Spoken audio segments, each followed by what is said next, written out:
एक और वीडियो लेके आए हैं जहां पे हम बहुत ही डिटेल में बात करने वाले हैं इंडिगो पेंट्स के बारे में, कंपनी के बारे में, इंडस्ट्री के बारे में, इंडस्ट्री की ग्रोथ के बारे में।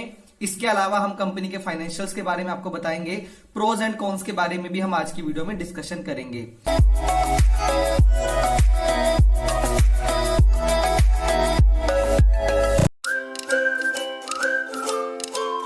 किसी भी शेयर में इन्वेस्ट करने के लिए दो चीजें बहुत इंपॉर्टेंट होता है। सबसे पहला, कंपनी का बिजनेस। आपको पता होना चाहिए कि जिस भी कंपनी में आप इन्वेस्ट करना चाहते हैं उस कंपनी का बिजनेस क्या है, कंपनी ने ग्रोथ कैसे किया है, कंपनी का टारगेट सेगमेंट क्या है।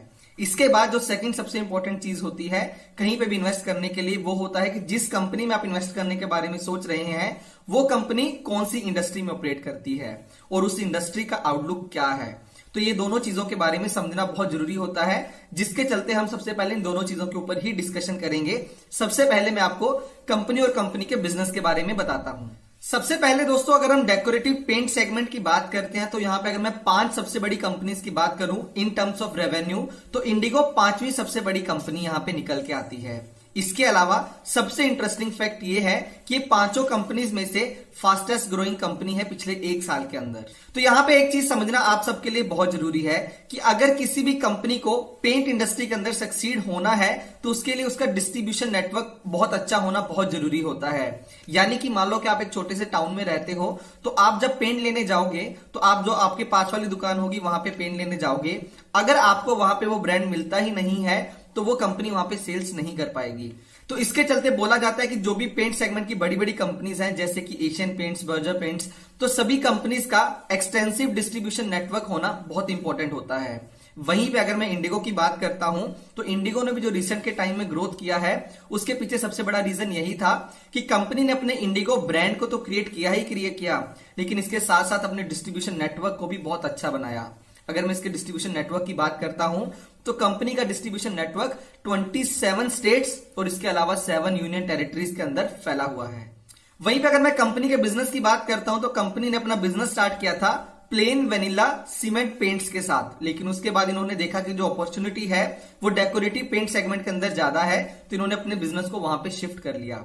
अगर मैं इनकी ग्रोथ की बात देखूं तो इन्होंने सबसे पहले अपने टारगेट सेगमेंट को रखा टियर 3 एंड टियर 4 सिटीज, क्योंकि वहां पे पेनिट्रेशन करना थोड़ा इजी था as compared to tier 1 and tier 2 cities, क्योंकि वहीं पे पहले भी काफी ज्यादा एस्टेब्लिश ब्रांड थे। और इन्होंने टियर 3 एंड टियर 4 को टारगेट करके वहां पे अच्छा पेनिट्रेट करके उसके बाद टियर 1 एंड टियर 2 में भी अपना ब्रांड को लेके जाना स्टार्ट कर दिया पिछले कुछ टाइम के अंदर। पेंट सेगमेंट के अंदर मार्केटिंग और ब्रांड बिल्डिंग बहुत इंपॉर्टेंट होता है। इस कंपनी ने भी अपनी ब्रांड बिल्डिंग के ऊपर काफी फोकस किया, जिसके चलते इन्होंने महेंद्र सिंह धोनी को अपना ब्रांड एम्बेसडर बनाया ताकि ये अपने ब्रांड को लोगों के तक पहुंचा सकें। इसके बाद दोस्तों अगर मैं बात करता हूं कंपनी के प्रोडक्ट रेंज की, तो जो कंपनी के मेजर प्रोडक्ट रेंजेस हैं वो है डेकोरेटिव पेंट सेगमेंट के अंदर, जिनके नाम है emulsions, enamels, wood coatings, distempers, primers, puttings and cement paints. ये सारे प्रोडक्ट्स हैं जो ये कंपनी बनाती है अपने ब्रांड के अंदर। अगर मैं कंपनी के प्रोडक्शन की बात करूं तो कंपनी के 3 प्रोडक्शन प्लांट्स हैं जो कि जोधपुर, कोची और पुडुकनाई में फैले हुए हैं। तो इन्होंने जो अपनी लोकेशंस को चूज किया है वो काफी स्ट्रेटेजिकली चूज किया है, क्योंकि जो रॉ मटेरियल यूज होता है पेंट्स के अंदर वो वहां से इजिली सोर्स हो जाता है, जिसकी वजह से कंपनी का फ्राइट कॉस्ट ये सारा काफी ज्यादा बच जाता है और कंपनी का कॉस्ट सेविंग होता है। ये हुआ कंपनी के बिजनेस की बात। अब मैं बात करता हूं पेंट इंडस्ट्री की, क्योंकि मैंने आपको बताया था कंपनी के बाद इंडस्ट्री के बारे में समझना बहुत इंपॉर्टेंट होता है। अगर मैं पेंट इंडस्ट्री की बात करता हूं तो यहाँ पे बैरियर्स टू एंट्री काफी ज्यादा हाई होता है। बैरियर्स टू एंट्री का मतलब कि कोई भी नया प्लेयर जल्दी से आके इस इंडस्ट्री में मार्केट शेयर को कैप्चर नहीं कर सकता, क्योंकि यहाँ पे एक तो कैपिटल एक्सपेंडिचर यानी कि सेटअप करने के लिए काफी खर्चा होता है। इसके अलावा यहाँ पे अगर आपको अपने प्रोडक्ट्स को बेचना है तो आपका डिस्ट्रीब्यूशन नेटवर्क काफी ज्यादा अच्छा होना चाहिए। यहाँ पे बैरियर्स टू एंट्री इसलिए भी हाई होता है क्योंकि बहुत सी कंपनीज ऐसा करती हैं कि वो एक प्लेन व्हाइट कलर का पेंट देती हैं और डीलर की दुकान के अंदर एक मशीन सेटअप होती है जो वहां पे कलर ऐड करती है। और नॉर्मली डीलर्स की दुकान के अंदर वो एक ही मशीन होती है एक ही ब्रांड की, और वहां पे दूसरे ब्रांड का पेनिट्रेट करना थोड़ा सा मुश्किल हो जाता है, जिसके चलते बोला जाता है कि इस पूरी इंडस्ट्री के अंदर बैरियर्स टू एंट्री काफी ज्यादा हाई है। इसके बाद मैं बात करता हूं per capita paint and coating consumption की, यानी कि एक पर कैपिटा पे कितने केजी पेंट नॉर्मली लगता है। अगर मैं इंडिया की बात करता हूं तो ये नंबर सिर्फ 4.1 केजी का है, लेकिन अगर मैं इसको किसी भी डेवलप्ड कंट्री के साथ कंपेयर करता हूं जैसे कि यूएसए के साथ, तो वहां पे ये नंबर 15 केजी के ऊपर है। तो यहां पे आपको समझ में आएगा कि पर कैपिटा कंजम्पशन पेंट का काफी कम है as compared to developed countries. लेकिन अगर मैं बाकी साउथ एशिया की कंट्रीज के साथ भी कंपेयर करूं यानी कि मलेशिया के साथ, तो वहां पे भी ये नंबर 9 केजी का है, जो ऑलमोस्ट डबल से भी ज्यादा है जो अभी करंटली इंडिया के अंदर है। यहां से आपको समझ में आएगा कि पेंट का कंजम्पशन बाकी कंट्रीज में पर कैपिटा कंपैरिजन में काफी ज्यादा है एज कंपेयर टू इंडिया। इसके बाद मैं आपको एक काफी इंटरेस्टिंग इंसाइट देता हूं। मैं आपको अपनी स्क्रीन के ऊपर लेके जाता हूं और आपको बताता हूं कि डेकोरेटिव पेंट सेगमेंट के अंदर पिछले कुछ टाइम में कितना सीएजीआर ग्रोथ हमें देखने को मिला था। जैसे कि आप मेरी स्क्रीन में देख सकते हैं, यहां पे हमने ब्रेकअप दिखाया है आपको कि डेकोरेटिव पेंट सेगमेंट के अंदर कौन कौन से प्रोडक्ट आते हैं, जैसे कि पुट्टी, वुड कोटिंग, डिस्टेम्पर्स, प्राइमर्स। इन सभी के डिटेल्स में मैं आप नहीं जाऊंगा। मैं सबसे पहले आपको बता देता हूं कि 2014 से लेके 2019 तक यहां पे जो मार्केट में जो ग्रोथ था वो 11.5% सीएजीआर का था, लेकिन 2019 से लेके 2024 तक जो फोरकास्टेड ग्रोथ है वो 13% सीएजीआर के आसपास का है। यानी कि यहां पे अभी भी काफी ज्यादा ग्रोथ एक्सपेक्ट किया जा रहा है, लेकिन ये तो आने वाले टाइम में ही पता चलेगा कि एग्जैक्ट ग्रोथ कितने का निकल के आता है। इसके बाद बात करते हैं कि पूरी इंडस्ट्री के अंदर कौन से प्लेयर का मार्केट शेयर कितना है, ताकि आपको आइडिया लगे कि यहाँ पे बड़े बड़े प्लेयर्स कौन से हैं। जिसके लिए मैं आपको फिर से अपनी स्क्रीन के ऊपर लेके जाता हूं। यहाँ पे आप देख सकते हैं कि अगर मैं 2019 की बात करता हूं तो जो पूरी मार्केट थी 403 बिलियन की, वहां पे जो मार्केट शेयर था वो कुछ इस तरह का था। सबसे पहले मार्केट लीडर एशियन पेंट्स, जिनका मार्केट शेयर 42% का था। इसके बाद बर्जर पेंट्स, जिनका मार्केट शेयर 12% का। इसके अलावा अगर मैं बात करता हूं नेरोलक की, तो उनका मार्केट शेयर 7%। इसके बाद एक्सोनोबल का मार्केट शेयर 5% और इंडिगो पेंट्स का मार्केट शेयर अभी तक सिर्फ 2% का है। लेकिन सबसे इंटरेस्टिंग फैक्ट यहाँ पे ये है कि 33% market share other smallest player का है, यानी कि वहां पे अनऑर्गेनाइज सेक्टर भी हो सकता है। तो यहाँ पे काफी बड़ी अपॉर्चुनिटीज हो सकती हैं इंडिगो पेंट्स के लिए, जहां पे ये मार्केट शेयर को एक्वायर कर सकते हैं। लेकिन ये आने वाले टाइम में पता चलेगा कि ये नंबर्स कैसे निकल के आते हैं। इसके बाद मैं आपको एक और इंटरेस्टिंग नंबर बताता हूं कि जब भी कोई नया प्लेयर आता है तो अपने आप को पेनिट्रेट करने के लिए काफी ज्यादा एडवर्टीजमेंट करता है, काफी खर्चा एडवर्टीजमेंट के ऊपर करता है। जिसके चलते अगर आप यहाँ पे देखेंगे कि अगर मैं इंडिगो पेंट्स की बात करता हूं तो टोटल रेवेन्यू का जो खर्चा ये एडवर्टीजमेंट के ऊपर करते हैं वो नंबर 10% से आसपास है, 10% से ज्यादा का है। लेकिन वहीं पे अगर मैं इंडस्ट्री के साथ कंपेयर करता हूं तो बड़े प्लेयर्स वो खर्चा 3 से 4% के आसपास का करते हैं, जहां से हमें आइडिया लगता है कि कंपनी काफी एक्सपेंसिवली खर्चा कर रही है एडवर्टीजमेंट के ऊपर, ताकि वो एक अच्छा मार्केट शेयर को एक्वायर कर सके। आपको यहाँ पे मैं एक इंटरेस्टिंग फैक्ट और बता देता हूं कि जो प्रोडक्ट बनाने में जो मटेरियल कॉस्ट आती है, यानी कि जो रॉ मटेरियल का खर्चा आता है, वो इंडिगो पेंट्स का 51% के आसपास का है। लेकिन अगर वो मैं नंबर बाकी प्लेयर्स के साथ कंपेयर करता हूं तो वो नंबर काफी कम है, क्योंकि यहाँ पे अगर मैं एशियन पेंट्स की बात करूं तो उनका जो मटेरियल कॉस्ट होता है 55% के आसपास का होता है। बर्गर किंग का वो नंबर 59% का है, जिसके कंपैरिजन में इनका मटेरियल कॉस्ट काफी कम है अगर मैं 2020 की बात करता हूं, जो कि एक पॉजिटिव फैक्टर हो सकता है इस कंपनी की। अब इसके बाद दोस्तों जल्दी से चलते हैं कंपनी के फाइनेंशियल्स के ऊपर। कंपनी के हम रेवेन्यू की बात करते हैं, कंपनी के एसेट्स के बारे में बात करते हैं और कंपनी के प्रॉफिट के बारे में बात करते हैं।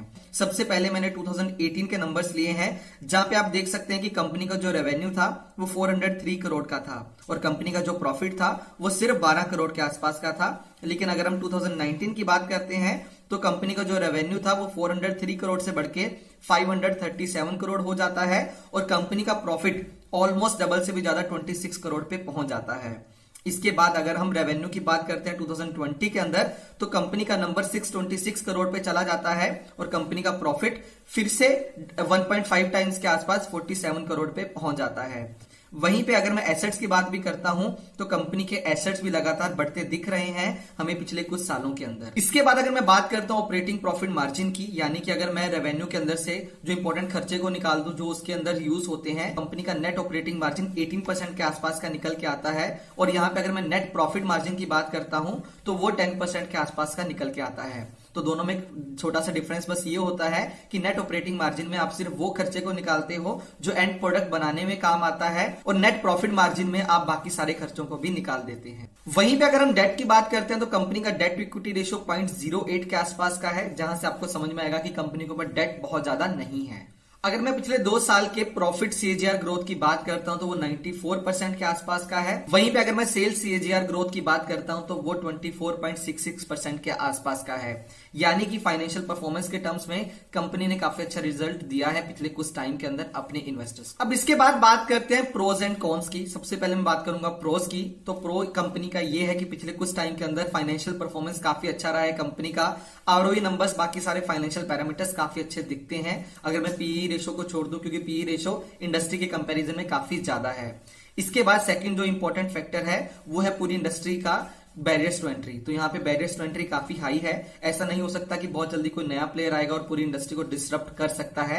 ऐसे चांसेस कम देखने को मिलते हैं अगर हम पास्ट डेटा को देखते हैं, लेकिन आने वाले टाइम में स्पेकुलेट करना थोड़ा मुश्किल होगा। थर्ड दोस्तों ये है कि कंपनी ने काफी अच्छा ब्रांड क्रिएट किया है पिछले कुछ टाइम के अंदर, और कंपनी काफी ज्यादा खर्चा कर रही है एडवर्टीजमेंट के ऊपर, ताकि एक अच्छे तरीके से पेनिट्रेट कर सके और अपने ब्रांड को और ज्यादा स्ट्रॉन्गर बना सके आने वाले टाइम में। नेक्स्ट प्रो ये निकल के आता है कि पूरी इंडस्ट्री के जो पर कैपिटा कंजम्पशन नंबर्स है, जो मैंने आपको बताया था 4.1 kg के आसपास के, वहां पे ग्रोथ होने के चांसेस काफी ज्यादा दिख रहे हैं। क्योंकि अगर मैं उस नंबर को आज के टाइम में भी developing countries and developed country के कंपैरिजन में कंपेयर करता हूं तो वो नंबर अभी काफी ज्यादा कम है। अगर वो नंबर ग्रो होता है तो डेफिनेटली जो सारी कंपनीज जो पेंट सेक्टर के अंदर ऑपरेट होती हैं उनको फायदा ही डायरेक्टली होगा। लेकिन वो नंबर कितना ग्रो होगा आने वाले टाइम में, वो हम आने वाले टाइम में ही आपको बता पाएंगे। इसके नेक्स्ट और इस इंडस्ट्री में काफी अच्छी चीज देखी गई है कि इस इंडस्ट्री में प्राइस कंपटीशन बहुत हमने कम देखा है, कि यानी कि सारी कंपनीज प्राइस वॉर में चली जाए, अपने प्राइस को लगातार कम करती रहे। तो इस इंडस्ट्री में ये इंपैक्ट हमें देखने को नहीं मिला है, जो इस पूरी इंडस्ट्री के लिए एक पॉजिटिव चीज मानी जा सकती है, जिसकी वजह से जो सारी कंपनीज इस सेक्टर के अंदर ऑपरेट करती हैं उनके मार्जिन काफी हेल्दी रहते हैं। इसके बाद हम बात करते हैं कॉन्स के बारे में। तो सबसे पहला कॉन ये होता है कि अगर कोई भी कंपनी अपने ब्रांड को लेके आती है और अपने ब्रांड को अच्छे तरीके से एस्टेब्लिश नहीं कर पाती है और लोगों तक अपने ब्रांड को नहीं लेके जा पाती है, तो कंपनी का मार्केट शेयर ऑटोमेटिकली कम होना स्टार्ट हो जाता है। इंडिगो पेंट ने अभी तक अच्छा किया है, लेकिन आने वाले टाइम में ये अपने ब्रांड रिकॉल को कितने अच्छे तरीके से मेंटेन करके रखते हैं वो तो आने वाले टाइम के अंदर ही पता चलेगा। सेकेंडली मैं बात करता हूं कॉन्स के अंदर यहाँ पे स्टिफ कंपटीशन की, कि यहाँ पे इस इंडस्ट्री के अंदर ऑल्दो हमने कभी प्राइस वॉर नहीं देखा है, लेकिन यहाँ पे अगर हम कंपटीशन की बात करें तो यहाँ पे कंपटीशन काफी ज्यादा होता है। क्योंकि यहाँ पे पहले से काफी एस्टेब्लिश्ड ब्रांड है जहां पे लोग बहुत ज्यादा ट्रस्ट करते हैं, उन ब्रांड्स को काफी अच्छे तरीके से रिकॉल करते हैं, और नॉर्मली उनका टेंडेंसी होता है उन ब्रांड के में लॉयल्टी के साथ। तो यहाँ पे नए ब्रांड को एस्टेब्लिश करना, वहां पे अपना ब्रांड को एस्टेब्लिश करना और वहां पे लोगों को लंबे टाइम तक साथ जोड़ के रखना, वो काफी डिफिकल्ट काम हो सकता है। वो आने वाले टाइम में पता चलेगा कि वहां पे इंडिगो पेंट्स कैसा करके दिखाता है। तो दोस्तों ये तो हमारा आज का वीडियो था इंडिगो पेंट्स के ऊपर। मैं उम्मीद करता हूं कि आपको आज का वीडियो अच्छा लगा होगा। अगर आपको आज का वीडियो अच्छा लगा तो वीडियो को लाइक करें